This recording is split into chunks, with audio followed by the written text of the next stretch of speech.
السلام علیکم ناظرین۔ پیاری ناظرین، حضرت آدم علیہ السلام کی تخلیق اللہ تبارک و تعالیٰ کی قدرت کا عجیب و غریب کرشمہ ہے۔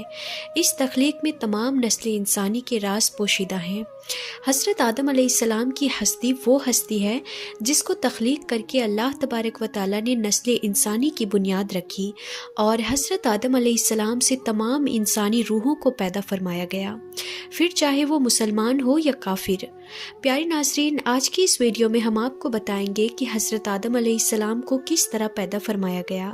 آپ کے جسم مبارک کو بنانے کے لیے کون کون سے مٹی کا استعمال کیا گیا، اور وہ مٹی زمین کے کون کون سے حصوں سے اٹھائی گئی، اور حضرت آدم علیہ السلام کو مٹی، پانی، ہوا اور آگ سے کس طرح پیدا فرمایا گیا، اور کیا حضرت آدم علیہ السلام کو اللہ تبارک و تعالیٰ نے خود اپنے دستے قدرت سے پیدا فرمایا یا فرشتوں نے حضرت آدم علیہ السلام کی تخلیق کی، اور جب اللہ تبارک و تعالیٰ کے 4 مقرب فرشتے زمین پر مٹی اٹھانے کے لیے آئے تو زمین رو رو کر ان کے سامنے کون سی فریاد کرنے لگی، اور ایسی کون سی وجہ ہے جس کی وجہ سے انسانی زندگی میں غم زیادہ اور خوشیاں کم ہوتی ہیں۔ ناظرین، ان تمام تر سوالات کے جوابات قرآن و حدیث کی روشنی میں آج کی اس ویڈیو میں ہم آپ کو بتائیں گے، لہٰذا آپ سے گزارش ہے کہ ہماری اس ویڈیو کو آخر تک ضرور دیکھیے گا۔ ناظرین، جب اللہ تبارک و تعالیٰ کی ذات کے علاوہ کوئی بھی کائنات یا کوئی بھی مخلوق موجود نہ تھی، صرف اللہ تبارک و تعالیٰ کی ذات موجود تھی، اس وقت اللہ تبارک و تعالیٰ نے اپنی ذات کے بعد سب سے پہلے جس ہستی کو پیدا فرمایا وہ حضرت محمد مصطفیٰ صلی اللہ تعالیٰ علیہ وسلم کا نور اقدس ہے۔ اللہ تبارک و تعالیٰ نے اپنی ذات کے بعد سب سے پہلے اپنے محبوب کے نور کو پیدا فرمایا، اور پھر حضرت محمد مصطفیٰ صلی اللہ تعالیٰ علیہ وسلم کے نور اقدس سے تمام مخلوقات کو پیدا فرمایا۔ جیسا کہ اللہ تبارک و تعالیٰ کا عرش، لوح، کرسی اور اللہ تبارک و تعالیٰ کے مقرب فرشتے، زمین و آسمان اور کل کائنات کو حضرت محمد مصطفیٰ صلی اللہ تعالیٰ علیہ وسلم کے نور اقدس سے تخلیق فرمایا۔ حضرت آدم علیہ السلام کی تخلیق سے پہلے زمین و آسمان اور اللہ تبارک و تعالیٰ کے مقرب فرشتوں کی تخلیق ہو چکی تھی۔ ان تمام اشیاء کو پیدا کرنے کے بعد اللہ تبارک و تعالیٰ نے حضرت آدم علیہ السلام کو تخلیق کرنے کا ارادہ فرمایا۔ ناظرین، آپ کو بتاتے چلیں کہ حضرت آدم علیہ السلام کی تخلیق 4 چیزوں سے کی گئی۔ نمبر 1 مٹی، نمبر 2 پانی، اور نمبر 3 ہوا، اور نمبر 4 آگ۔ جب اللہ تبارک و تعالیٰ نے حضرت آدم علیہ السلام کی تخلیق کا ارادہ فرمایا تو اللہ تبارک و تعالیٰ نے اپنے سب سے مقرب فرشتے حضرت جبرائیل علیہ السلام کو یہ حکم ارشاد فرمایا کہ جاؤ اور تمام روئے زمین سے ہر قسم کی سیاہ و سفید، سرخ اور خاری مٹی اور نرم اور خشک مٹی ایک ایک مٹھی اٹھا لاؤ۔ جب حضرت جبرائیل علیہ السلام اللہ تبارک و تعالیٰ کا حکم پا کر زمین پر تشریف لائے اور خاک اٹھانے کا ارادہ فرمایا تو اس وقت زمین نے حضرت جبرائیل علیہ السلام سے مٹی اٹھانے کا سبب پوچھا۔ اس وقت حضرت جبرائیل علیہ السلام نے سارا واقعہ زمین کو بیان فرمایا۔ زمین نے عرض کیا کہ میں اس خدا کی پناہ چاہتی ہوں کہ تم مجھ سے مٹی اٹھا کر اس سے انسان بنائے جس کی وجہ سے میرا کچھ حصہ جہنم میں جائے۔ اس طرح زمین رو رو کر حضرت جبرائیل علیہ السلام کے سامنے خدا کی پناہ مانگنے لگی، تو حضرت جبرائیل علیہ السلام مٹی کو اٹھائے بغیر ہی اللہ تبارک و تعالیٰ کی بارگاہ میں واپس لوٹ گئے، اور جا کر اللہ تبارک و تعالیٰ کی بارگاہ میں عرض کی کہ یا رب العالمین، زمین نے تیری عزت کی پناہ چاہی تو میں نے تیرے نام اور عزت کے ادب کی وجہ سے اس کو تیری پناہ عطا فرما دی، اور میں مٹی اٹھائے بغیر ہی واپس چلا آیا۔ اس کے بعد اللہ تبارک و تعالیٰ نے حضرت اسرافیل علیہ السلام اور حضرت میکائیل علیہ السلام کو باری باری بھیجا، لیکن یہ دونوں فرشتے بھی اسی وجہ سے خالی ہاتھ واپس لوٹ آئے، کیونکہ زمین نے ان سے بھی اللہ تبارک و تعالیٰ کی پناہ چاہی، تو ان دونوں فرشتوں نے بھی اللہ تبارک و تعالیٰ کے نام اور ادب کی وجہ سے زمین کو پناہ دے دی اور خالی ہاتھ واپس لوٹ آئے۔ اس کے بعد پھر آخر کار اللہ تبارک و تعالیٰ نے ملک الموت علیہ السلام یعنی حضرت عزرائیل علیہ السلام کو بھیجا۔ حضرت عزرائیل علیہ السلام اللہ تبارک و تعالیٰ کے حکم کے مطابق جب زمین پر تشریف لائے تو زمین اسی طرح رونے لگی اور فریادیں کرنے لگی۔ اس وقت حضرت اسرائیل علیہ السلام زمین سے فرمانے لگے کہ تیرے رونے دھونے اور عرضی کی وجہ سے میں اپنے رب کی نافرمانی نہیں کر سکتا، لہٰذا حضرت اسرائیل علیہ السلام نے زمین سے مٹی اٹھا کر اللہ تبارک و تعالیٰ کی بارگاہ میں حاضر ہو گئے۔ یہی وجہ ہے کہ اللہ تبارک و تعالیٰ نے حضرت اسرائیل علیہ السلام کو انسانوں کی جانیں نکالنے کا کام سپرد کیا اور آپ کو ملک الموت علیہ السلام کے منصب پر فائز کیا۔ ناظرین، تفسیر نعیمی میں ہے کہ ملک الموت علیہ السلام نے مختلف 7 مقامات سے مٹی کو اٹھا کر مکہ معظمہ کے مقدس مقام پر جمع کیا،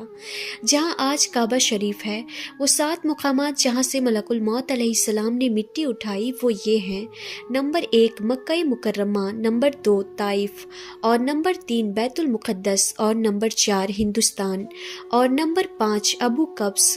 اور نمبر 6 عدن، اور نمبر 7 مدینہ منورہ۔ ناظرین، روایت میں آتا ہے کہ مکہ شریف کی مٹی سے حضرت آدم علیہ السلام کا سر مبارک بنایا گیا، اور بیت المقدس کی مٹی سے حضرت آدم علیہ السلام کی گردن بنائی گئی،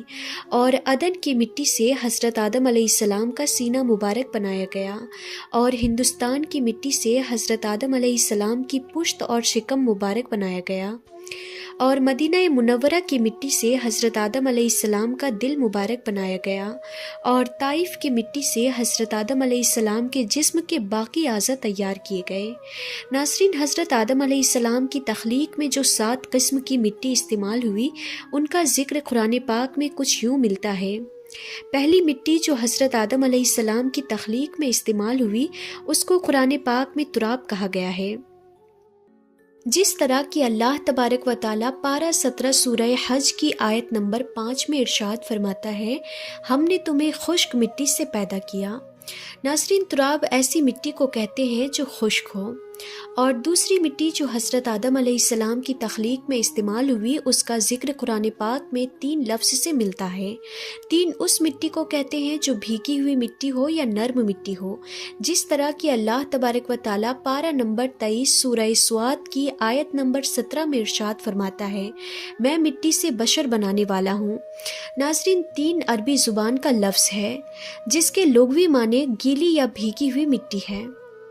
یہ مٹی جہاں بھی ہوتی ہے اس زمین کو ہرا بھرا کر دیتی ہے۔ اور تیسری مٹی جو حضرت آدم علیہ السلام کی تخلیق میں استعمال ہوئی وہ حمائن ہے، جیسا کہ اللہ تبارک و تعالیٰ قرآن پاک کی سورہ حجر کی آیت نمبر 26 میں ارشاد فرماتا ہے، اور بے شک ہم نے انسان کو بجتی ہوئی مٹی سے بنایا جو اصل میں ایک سیاہ بدبودار غارہ تھی۔ چوتھی قسم کی مٹی جو حضرت آدم علیہ السلام کی تخلیق میں استعمال ہوئی اس کو مسنون کہا جاتا ہے۔ مسنون وہ غارہ ہوتا ہے جو پانی میں کئی روز رہنے کی وجہ سے بدبودار اور سیاہ ہو چکا ہو۔ پانچویں مٹی جو حضرت آدم علیہ السلام کی تخلیق میں استعمال ہوئی وہ طین العجب ہے، یعنی لیس دار مٹی، جس طرح کہ اللہ تبارک و تعالیٰ سورہ صافات کی آیت نمبر 11 میں ارشاد فرماتا ہے، بے شک ہم نے انسان کی اصل یعنی حضرت آدم علیہ السلام کو لیس دار مٹی سے پیدا فرمایا۔ اور نمبر 6 پر جس مٹی کو حضرت آدم علیہ السلام کی تخلیق میں استعمال کیا گیا اس کو قرآن پاک میں سلسال کہا گیا ہے، یعنی کھنکھناتی ہوئی مٹی، جس طرح کہ اللہ تبارک و تعالیٰ سورہ رحمان کی آیت نمبر 14 میں ارشاد فرماتا ہے، انسان کو بجتی ہوئی مٹی سے پیدا کیا گیا جیسے کہ ٹھکری۔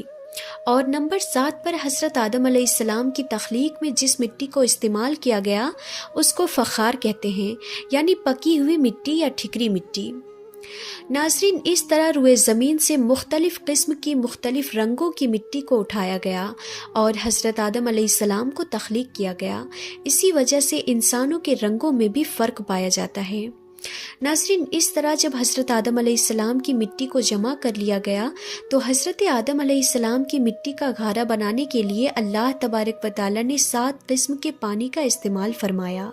نمبر 1 آب فرات۔ آب فرات اس پانی کو کہتے ہیں جو شیریں اور میٹھا ہو۔ اور نمبر 2 آب اجاج، آب اجاج اس پانی کو کہتے ہیں جو کھارا پانی ہو۔ اور نمبر 3 آب سلسبیل، آب سلسبیل اس پانی کو کہتے ہیں جو پاک اور شفاف اور خوشنما پانی ہو۔ اور نمبر 4 آب تسنیم، آب تسنیم اس پانی کو کہا جاتا ہے جو خوشبودار پانی ہو۔ اور نمبر 5 آب رحیق، آب رحیق اس پانی کو کہتے ہیں جو پاک نشیدار پانی ہو جیسے کہ جنتی شراب۔ اور نمبر 6 آب کوثر، آب کوثر ایسا پانی ہے جس کو پیتے ہی انسان دنیا کا دکھ درد بھوک پیاس سب کچھ بھول جاتا ہے، جیسا کہ اللہ تبارک و تعالیٰ قرآن پاک میں ارشاد فرماتا ہے انا آتینا کل کوثر، بے شک ہم نے تمہیں کوثر عطا کیا۔ اور نمبر 7 آب رحمت، آب رحمت اس پانی کو کہتے ہیں جو رحمت والا پانی ہو۔ اس طرح حضرت آدم علیہ السلام کی مٹی کو جمع کرنے کے بعد ان تمام پانیوں کو شامل کر کے حضرت آدم علیہ السلام کی خمیر کی مٹی کو گوندا گیا۔ ناظرین، اس طرح جب حضرت آدم علیہ السلام کا غارہ تیار ہو گیا تو اس پر اللہ تبارک و تعالیٰ نے 40 روز تک بارش برسائی۔ حضرت آدم علیہ السلام کے غارے پر 39 روز تک غم کی بارش برسائی گئی اور 1 روز خوشی کی بارش برسائی گئی۔ اسی وجہ سے انسان کی زندگی میں غم زیادہ اور خوشیاں کم ہوتی ہیں۔ تفسیر نعیمی میں ہے کہ جب حضرت آدم علیہ السلام کا غارہ گوننے کے بعد تیار ہو گیا تو اللہ تبارک و تعالیٰ نے فرشتوں کو حکم دیا کہ اس کو مکہ اور طائف کے درمیان وادی نعمان میں عرفات کے پہاڑ کے نزدیک رکھیں۔ پھر اللہ تبارک و تعالیٰ نے اپنے دستے سے اس غارے کو حضرت آدم علیہ السلام کا مجسمہ بنایا اور حضرت آدم علیہ السلام کی صورت تیار کی۔ اس طرح جب اللہ تبارک و تعالیٰ نے حضرت آدم علیہ السلام کا مجسمہ تیار فرمایا تو اس کے بعد اس مجسمے کو خشک کرنے کے لیے اللہ تبارک و تعالیٰ نے 7 قسم کی ہوائیں اس پر چلائی۔ نمبر 1 تیز ہوا، اور نمبر 2 دھیمی ہوا، اور نمبر 3 گرم ہوا، اور نمبر 4 سرد ہوا، اور نمبر 5 درمیانی ہوا، اور نمبر 6 رحمت والی ہوا، اور نمبر 7 صرف ہوا۔ ان 7 قسم کی ہواؤں کی وجہ سے جب حضرت آدم علیہ السلام کا مجسمہ خشک ہو گیا جس کو مٹی اور پانی سے بنایا گیا تھا،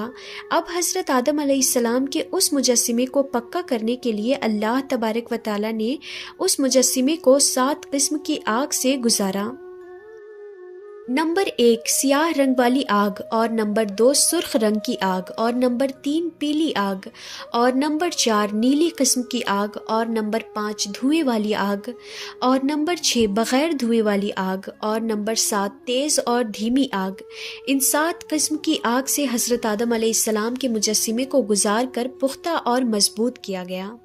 ناظرین، اس طرح جب حضرت آدم علیہ السلام کا مجسمہ مٹی، پانی، ہوا اور آگ سے بن کر بالکل تیار ہو گیا اور حضرت آدم علیہ السلام کی شکل و صورت مکمل طور پر بن گئی اور اللہ تبارک و تعالیٰ نے حضرت آدم علیہ السلام کو اپنی پسندیدہ شکل و صورت پر پیدا فرمایا، جس طرح کہ اللہ تبارک و تعالیٰ قرآن پاک میں ارشاد فرماتا ہے، اور ہم نے حضرت آدم علیہ السلام کو اپنی صورت پر پیدا کیا۔ جب حضرت آدم علیہ السلام کی صورت تیار ہو گئی تو فرشتے اس صورت کو دیکھ کر حیران ہونے لگے اور تعجب کرنے لگے، کیونکہ انہوں نے اس سے پہلے ایسی خوبصورت صورت کو نہیں دیکھا تھا۔ اور جب ابلیس حضرت آدم علیہ السلام کے پتلے کے پاس آیا تو اس کے ارد گرد پھر کر بولا کہ اے فرشتوں، تم اس کو دیکھ کر تعجب کیوں کرتے ہو؟ یہ تو اندر سے خالی جسم ہے جس میں جگہ جگہ سوراخ ہے، اور اس کی کمزوری کا حال یہ ہے کہ اگر بھوکا ہو تو گر پڑے گا اور اگر خوب سیر ہو تو چل نہ سکے گا۔ اس کے بعد ابلیس بولا کہ اس کے سینے کی بائیں جانب ایک دل ہے، یہ خبر نہیں کہ اس میں اللہ تبارک و تعالیٰ کیا رکھے گا، شاید یہ کہ یہ لطیفہ ربانی ہے، جس کی وجہ سے اللہ تبارک و تعالیٰ نے اس کو خلافت کا حقدار مقرر کیا ہے۔ جب حضرت آدم علیہ السلام کی صورت اور مجسمہ بالکل تیار ہو گیا تو اللہ تبارک و تعالیٰ نے حضرت آدم علیہ السلام کے جسم میں روح داخل کرنے کا ارادہ فرمایا۔ اللہ تبارک و تعالیٰ نے جب روح کو پیدا فرمایا اور اس کو حکم دیا کہ حضرت آدم علیہ السلام کے جسم میں داخل ہو جا، جب روح حضرت آدم علیہ السلام کے جسم کے پاس پہنچی تو جسم کو تنگ اور تاریک پایا اور روح جسم کے اندھیرے میں داخل ہونے سے ڈرنے لگی۔